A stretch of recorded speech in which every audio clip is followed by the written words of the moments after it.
It's the same tree from before. The cherry blossoms. Oh, they're so pretty. Back then, when I was looking up at this tree, I suddenly wanted to pick the most beautiful branch for Big Sis.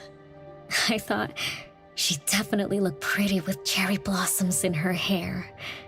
So I reached for that branch as far as I could. But I lost my grip and fell from the tree. Then... oh, what happened after that?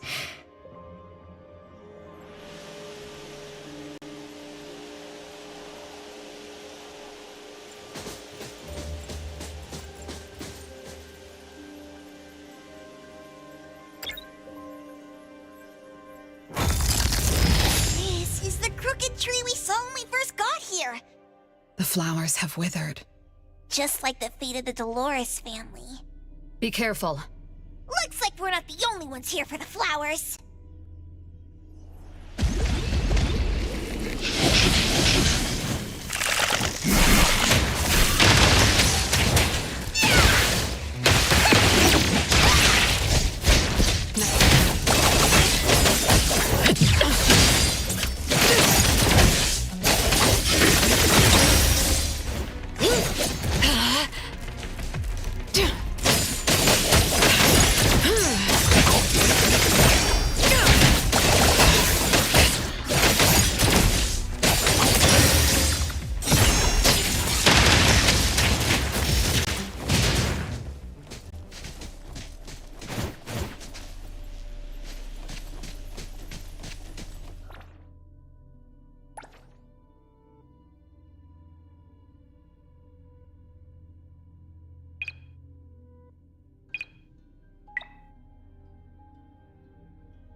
"42, 43, 44, 45, 46, 47."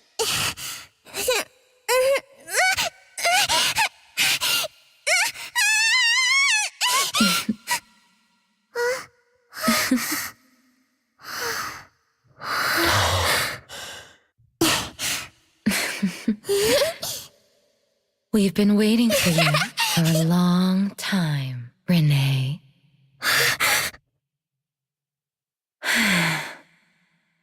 Do you remember the reason we were born and the purpose we must serve?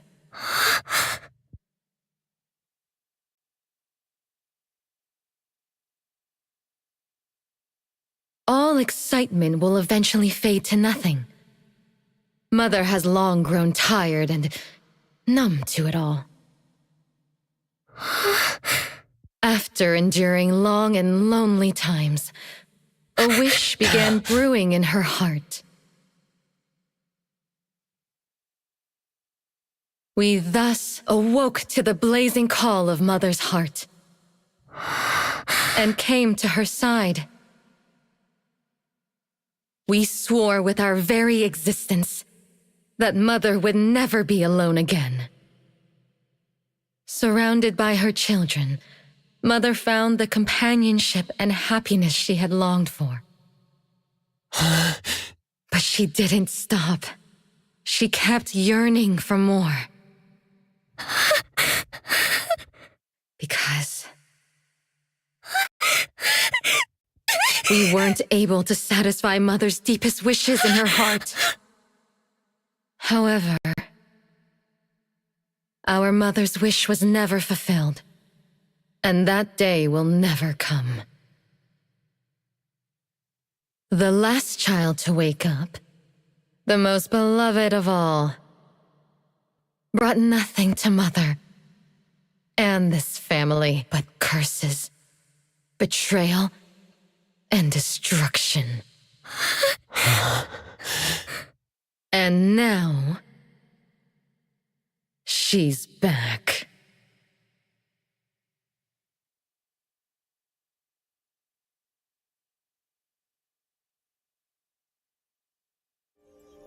Do you remember about the time our family spent here?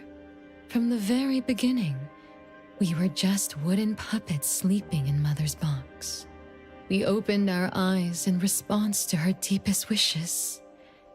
We answered her calling from the depths of her heart.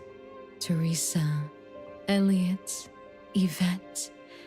One by one, the children woke up and gave everything they got to put a smile on Mother's face. Those names are the same as the puppets found by the Bureau. This was Mother's miracle. She gave life to the wooden bodies of her puppet children. All of us shared Mother's gift of eternity. In return, we brought her laughter and companionship. The happy times seemed to last forever. But Mother still felt lonely. She was still yearning for more. As long as Mother's wish remained unfulfilled, more children would continue to come to her side. And you, little Renee, are the last child to receive her favor, and the one she treasures most. So, we used to be puppets, and I woke up because of Mom's magic. That must be the Esper ability of Our existence, our calling, and our purpose. Everything was dedicated to Mother. Thank you for helping me remember all of this, Big Sis. Unfortunately, you abandoned all of our duties. Sin? I don't get it.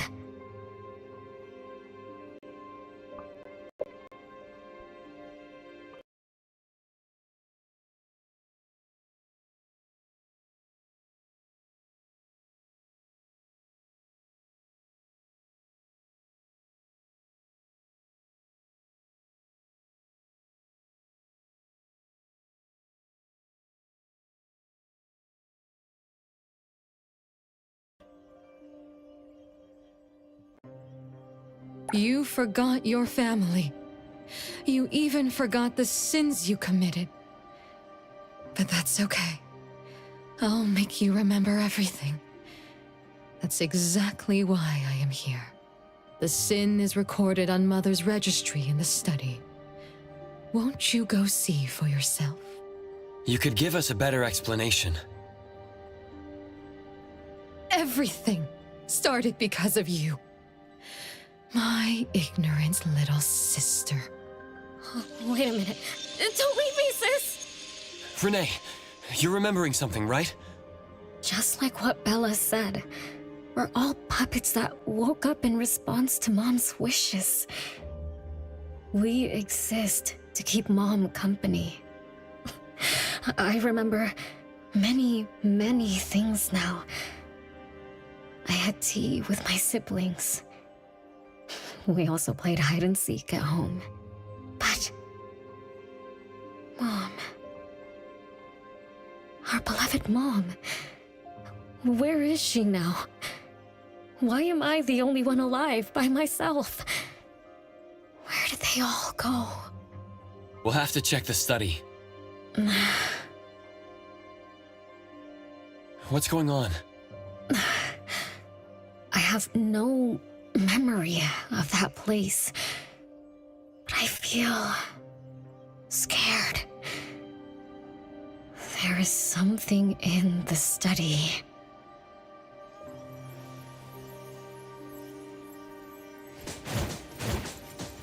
Come on. The wind's just right. Come on.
There's no way a crappy door can stop Master and the Ichidaime.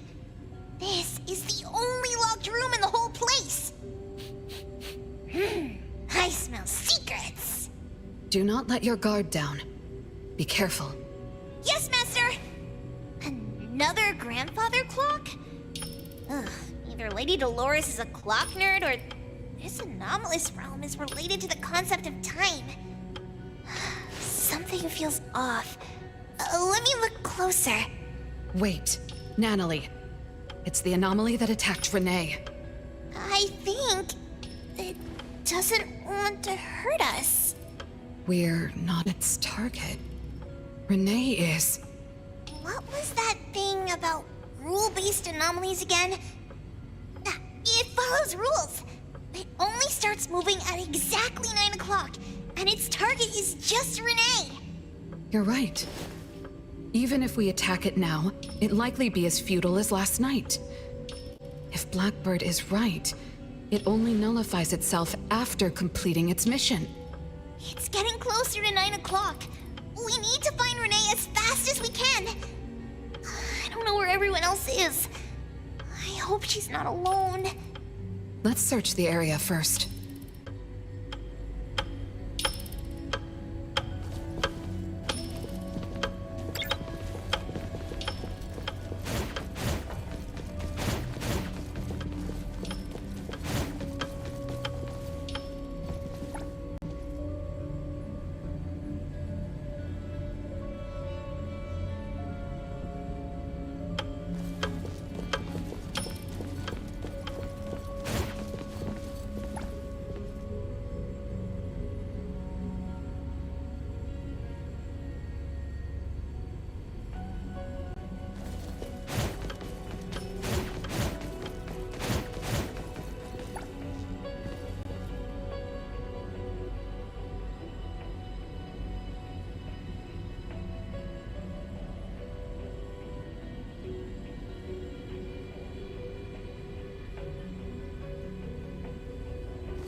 With so many siblings around, the house must be crowded, right? I wonder what it's like, playing and messing around with them every day. Master, do you have any siblings? Yes and no. I did once live in a garden with many sisters, but none of us were related by blood. Huh? If you're not related at all, why did you have to live together? Mother collected beautiful flowers as she saw fit. Of course, she was also a woman with no blood relation to any of us. That's so weird. Well, but isn't that not too different from the Constantine family? There are some similarities, but knowing the Constantines, I find it somewhat ironic that our mother and Dolores are complete opposites. I can sense Lady Dolores' sincere feelings as she cared for her children. Though they are puppets, she treated them as real children. In contrast, the other mother simply manipulated the children she collected into decorative pieces for her own fancy. Master, I don't know what was going on, but I'm glad that you got out of the garden. I think so too.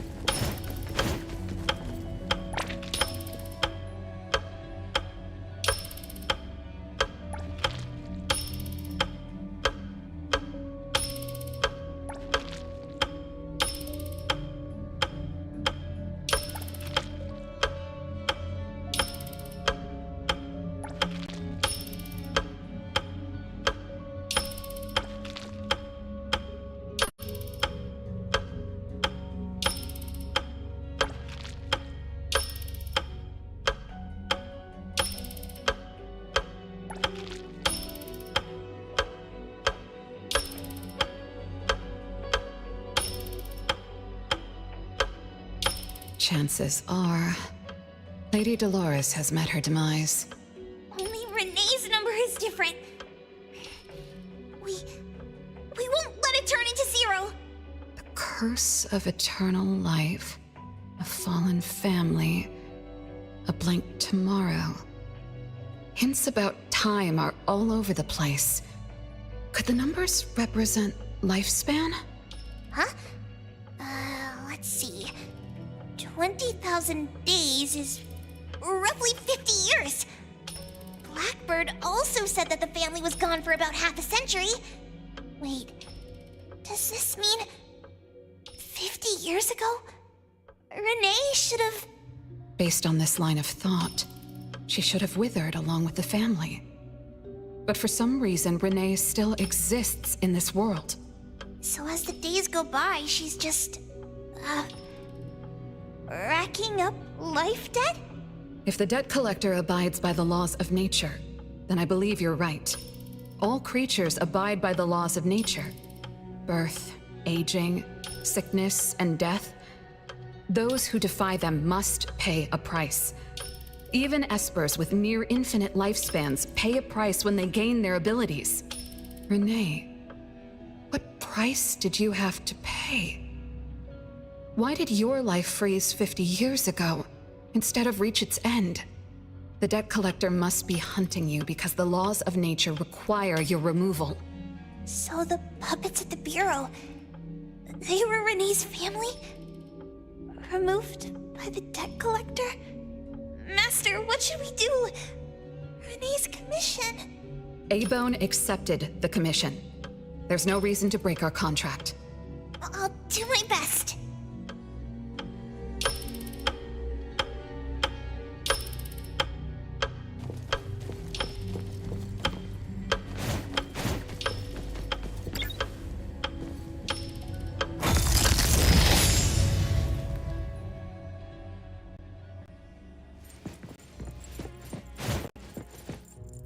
You know? Yes, Mother. Even though you never allowed us to enter the study and never let us touch the registry, I understand. All the siblings, except for Renee, can hear the approaching footsteps of death. Each day we spend with you brings us one day closer to the end. Each day we dispel your solitude takes away another day from us. Isn't that so? It shouldn't be like this. As your creations, we are willing to warm your empty heart forever and bring you to the happiness you long for until you no longer need us. But she ruined all of this. When she was born, that cursed registry appeared in our home. Our names were written on its pages, and with them, numbers marking our precious days remaining in the world, slipping away with each sunrise. When Renee was born along with the curse, we realized the countdown began to tick steadily, and we knew all too well that our magic will fade away. There aren't many remaining days for us to serve you. In our final moments, we want to do everything we can to make you happy. But Mother, we don't understand. Why are your eyes solely fixed on Renee? Teresa planted exotic flowers. Elliot made sweets to your taste. Yvette designed and tailored clothes. We gave it all to win a smile from you. Yet what we receive is but a blind eye. Renee is the worst of us all. Always noisy, endlessly crying, habitually screaming, and forever demanding of your attention like any other selfish child. Is that how that child expresses affection? Or do you find love or joy in her tantrums? We don't understand. But we do know one thing. That selfish child never loved her older siblings, despite all the care we gave her. Does she even see herself as part of the family? Or perhaps, being as cursed as she is, her only purpose is to destroy us. None of that matters. But your name also appeared on the registry. Does that not matter at all? The youngest daughter that you love most declared the end of your life. Because of our existence, the numbers on the registry representing your life are depleting. When the numbers reach 0, we will fall asleep with nothing left but gratitude. Fortunately, even when the numbers reach 0, you won't pass away. You were long banished from this world by that thing. You have never lived in the present. Even when the clock of fate dictated your end, as long as that thing offers you protection, you exist beyond the laws of nature. Yesterdays, todays, and countless tomorrows are all but the present to you, as you were forever frozen at that moment that thing took effect. Beyond that point, time no longer works on you. In the endless nightmares she brought upon us, this is the only thing we are thankful for. The malicious curse will never harm you. But even so, I won't forgive that child. Ever. Bella, managing family affairs has drained you. I'm tired too. Doesn't someone need to spend time with that child later? I understand. As you wish, Mother. As long as this makes you happy and fulfills your final wish, we'll maintain the facade of harmony until that child's curse destroys us all. No. That can't be right. Did I curse my own family? Am I the bane of my family, causing its ruin? Did I steal Mom's love away from the other siblings? Did I even take away their lives? Look at you, denying that you ruined everything. Exactly like before. It shouldn't be like this. You're right, sis. But why me? I love you all from the bottom of my heart. Do you all hate me? If that's true, why were you waiting under the tree to catch me? Love-hate relations in this family are more complicated than you can imagine. But no matter how much you doubt it, you can't deny that everyone here has done so much for you. Teresa prepared gardening tools and took you to plant Mother's favorite flowers to surprise her. But what did you do? You barely scooped some dirt before rushing to Mother for praise.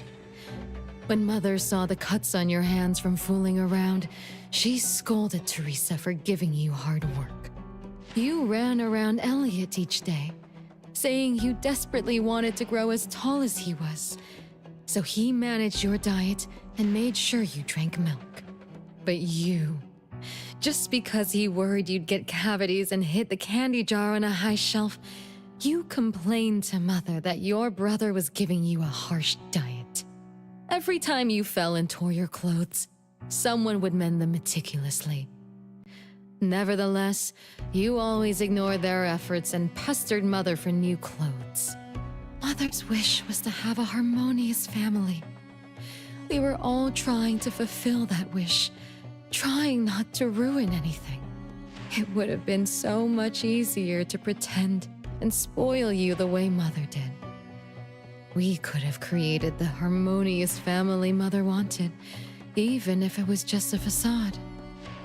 That would have sufficed. But we couldn't. Even after all your mistakes, we couldn't help but love you like real family. You were our most precious little girl. However, in the face of death, in the face of the curse you brought upon us, even the most sincere love wears out.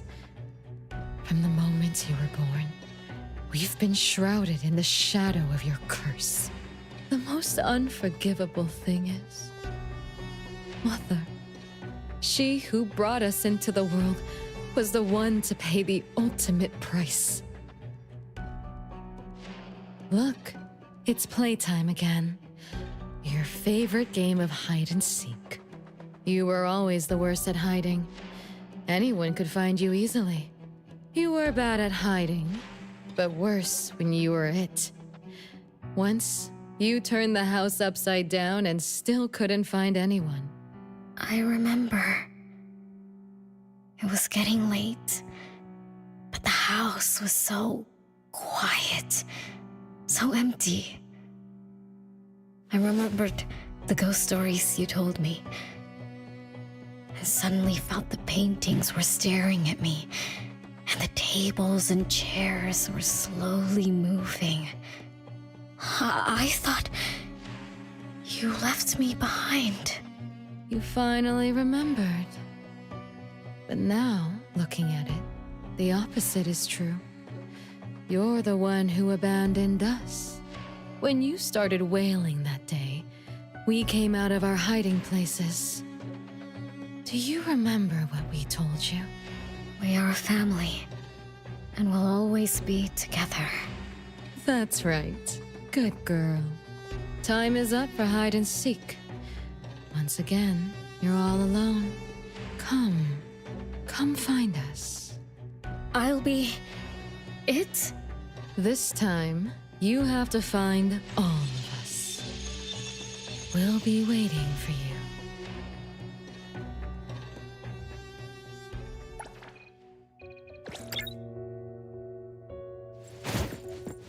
Yep. Come on.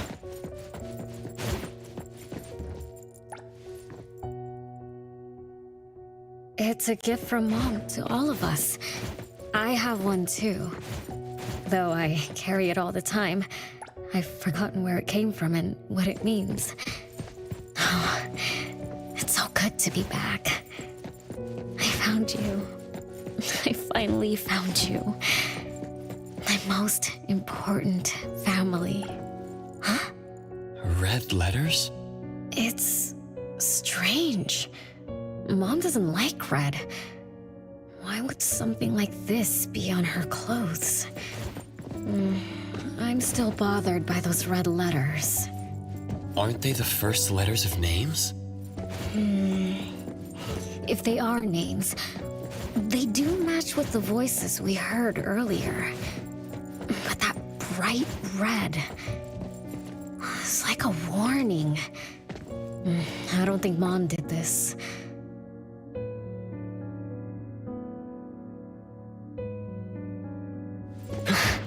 They truly loved me once. Which is why now they hate me so much. I understand. I'm sorry for making you go through so much in the past. I'm sorry I'm only learning this just now.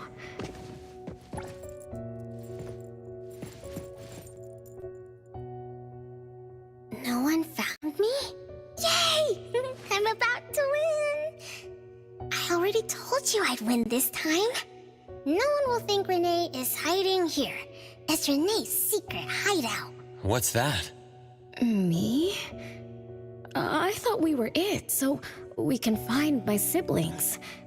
But why is my childhood self here? Back then, who was actually it? Was it Mom? Wait a second. Are we really seeing the past? I think so.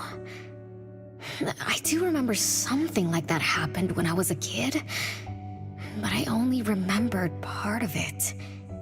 What we saw should be the whole thing. Are you really sure this is the whole thing? At least, that really happened.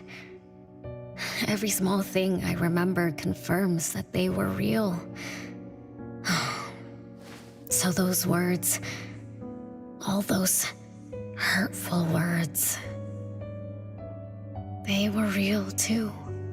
Is that right? Something doesn't add up. Please, follow me.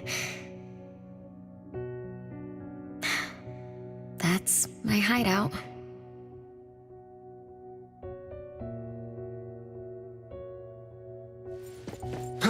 Come on.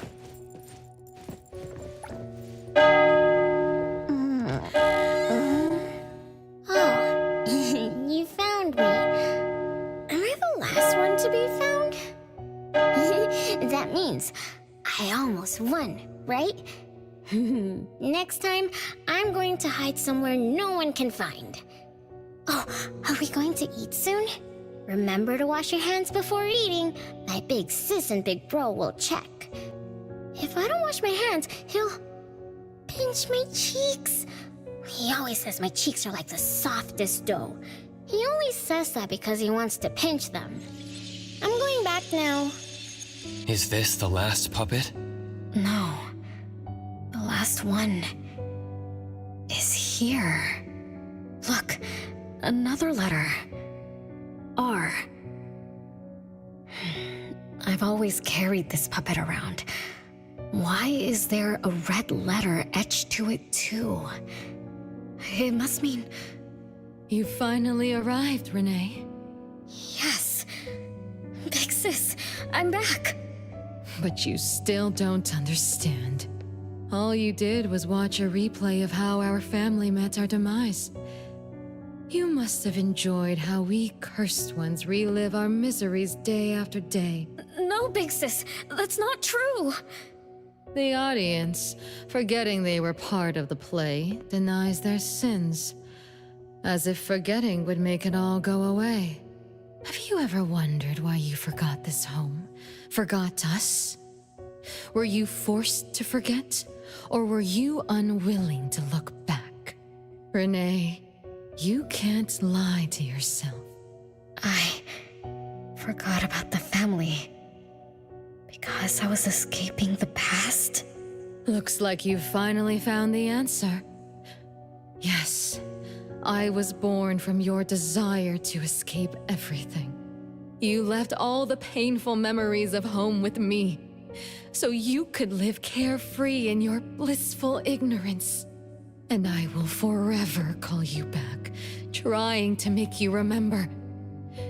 You belong here. You belong to our family. So one day, you will knock on our door again. Renee.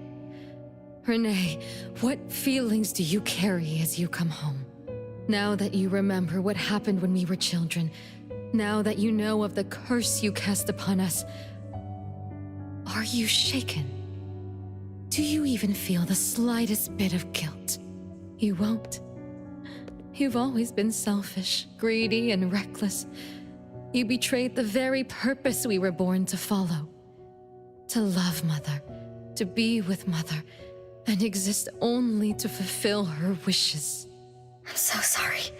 I'm so sorry. You shouldn't apologize to me. Have you ever thought about our mother? Our mother who exists outside the flow of time? What could be her ultimate fate? Mom? What happened to Mom? She gave you everything. All her love, all her life, and that thing. Her eternal present, which would have sustained Mother's immortality. Wait a minute. Big Sis, don't leave! The clock still turns backward. Let's return to the past, to witness that final day of destiny where you are forever frozen. Come then, child of betrayal. I'll be waiting for you on the final stage. Yes. I betrayed this family. I lived in a daze. Left my family behind. Just to forget my own sins and escape from my endless guilt. That sin. An unforgivable betrayal. I lived for so long, without purpose. Until today. Renee? Look. This is the message my siblings left behind. I'm not just the cursed child. I also betrayed this home. Betrayed everyone. Betrayed Mom. But my family is still calling out to me. I still have a chance, right? If only I could go back to the past. Back to that last day at home. There's only 2 hours left.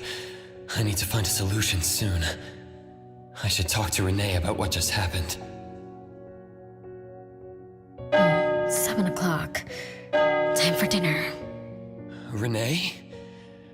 Wait, where are you going to?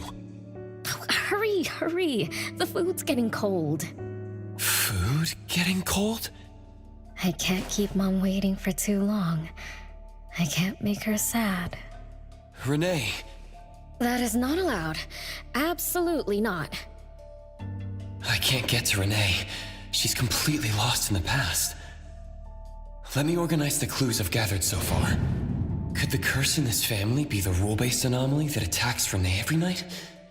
After all, Renee and her siblings likely aren't entities that abide by the laws of nature. It does make sense to be targeted for that reason. But if that's the case, why does the anomaly only appear when Renee wakes up? Shouldn't the anomaly that enforces the laws of nature have appeared with the first child? Can we really trust this? Bella? Something's not right.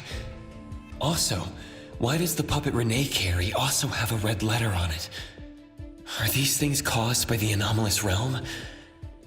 Or perhaps someone, an Esper, orchestrated all of this. Is that Bella really a shadow from the past? Anyway, I should catch up with Renee.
What's wrong, Renee?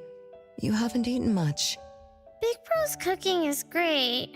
I'm just not hungry. The Mighty King looks tired. He's not moving at all. Won't even sing anymore. Your little cricket? Yeah, my favorite one. Did the Mighty King die? He was still wiggling his whiskers around confidently yesterday. Or maybe he's just in a bad mood, like me. I don't know. In my garden, the cherry tree sprouts green buds, while my little Renee blooms with laughter. Each day, withered leaves drift down, returning to soil, resting peacefully with insects that will never sing again. Such is life, a circle without end. Don't be sad. You'll catch new crickets with shinier shells and better songs. But I want to play with the Mighty King. He's been with me for a long, long time. Is there anything after death? Will we die too? I know. It's a world where you're all alone. No mommy, no big brothers or sisters. Just a world that's always dark. That sounds scary. I don't wanna... Scary? You're funny, Renee. Can't move, can't hear, can't see. That's no different from when we were sleeping in our wooden boxes. Dying isn't that big of a deal. Being alive is much better. I want to be with Mom and everyone forever. Appraiser, you're here. Wasn't I immature back then? My time with my family was running out. Mom had to witness my siblings enter the final countdown. Yet she still had to answer questions like that. Mom, who loved us deeply, must have been terrified of losing us, too. Appraiser, could we go see her? I just need to see her a bit more.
It's way past your bedtime, little troublemaker.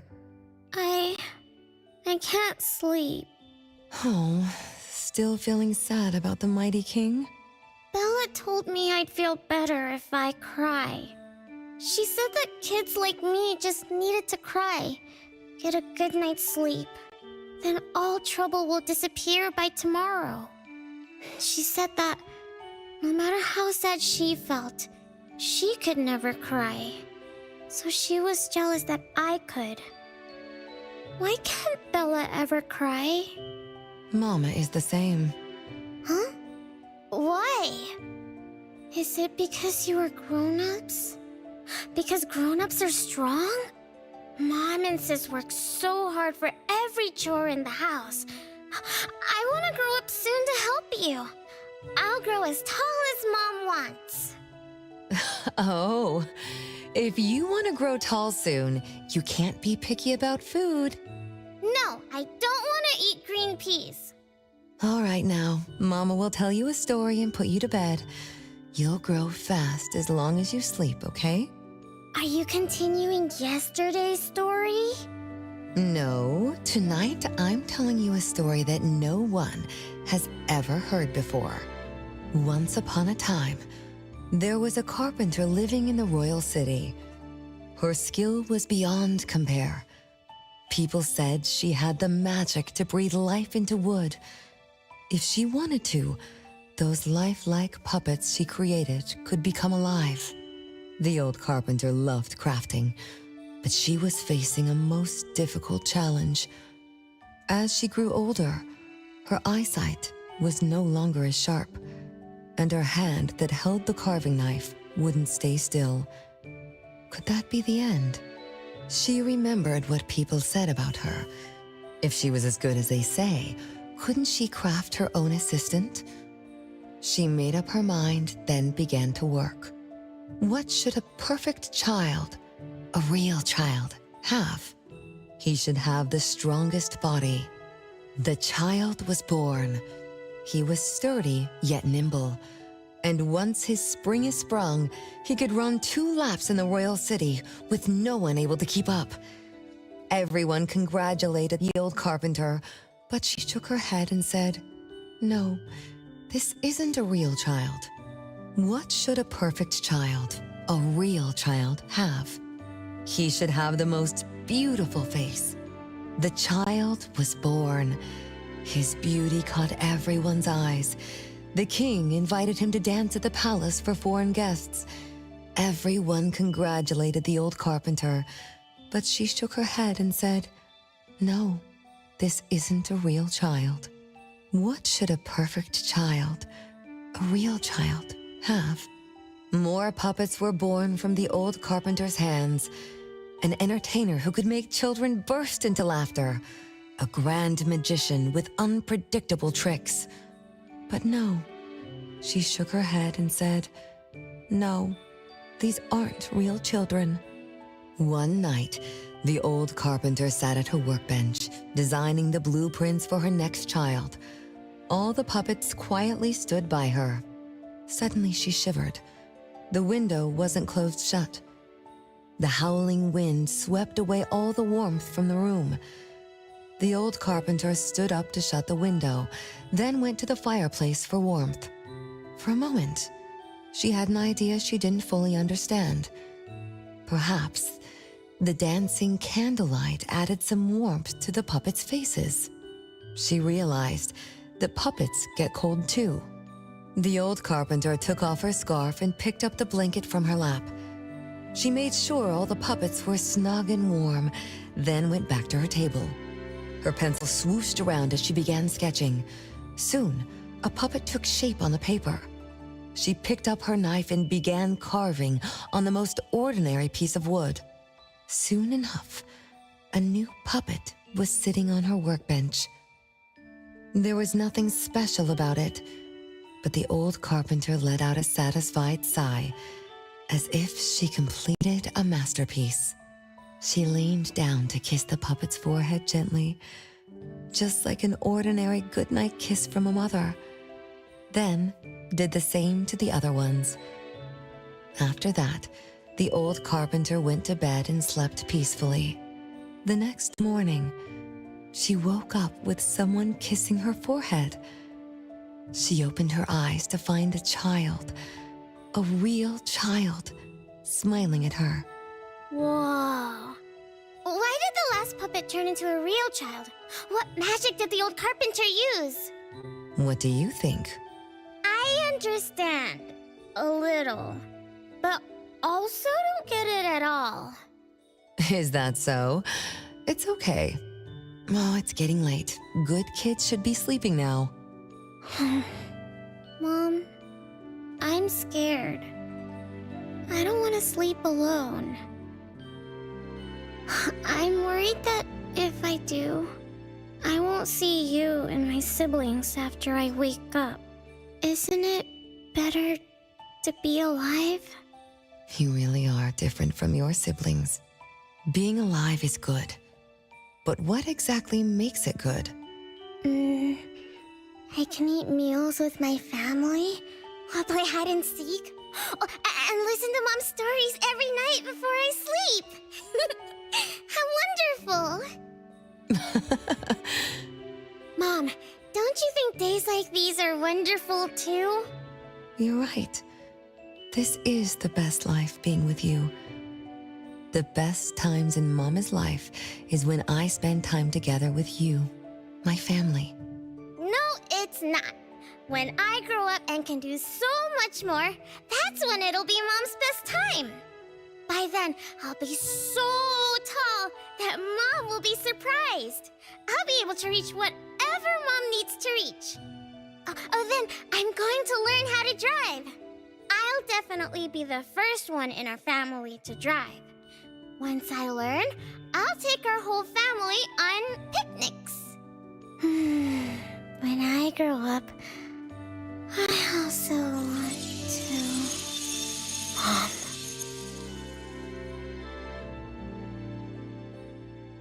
Live. Live forever and ever. Do you remember now?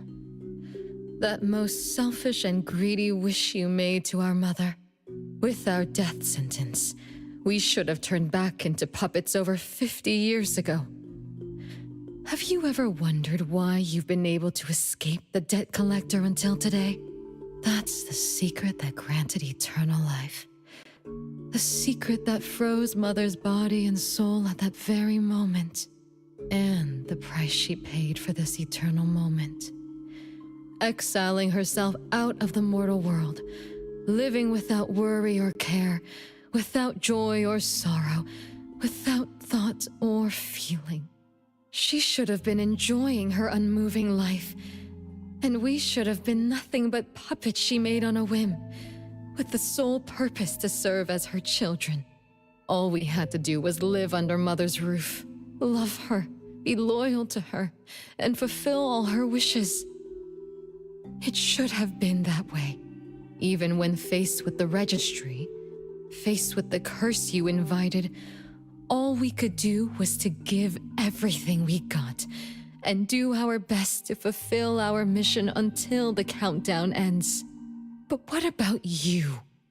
You endlessly sought for Mother's attention, affection, and everything she could possibly give. Now tell me, on that final night, what did you wish from Mother? I told her I wanted to grow up fast. That's right, honest child. And then? So, Mom gave it to me. Her eternal present. No, it shouldn't be like this. I didn't know.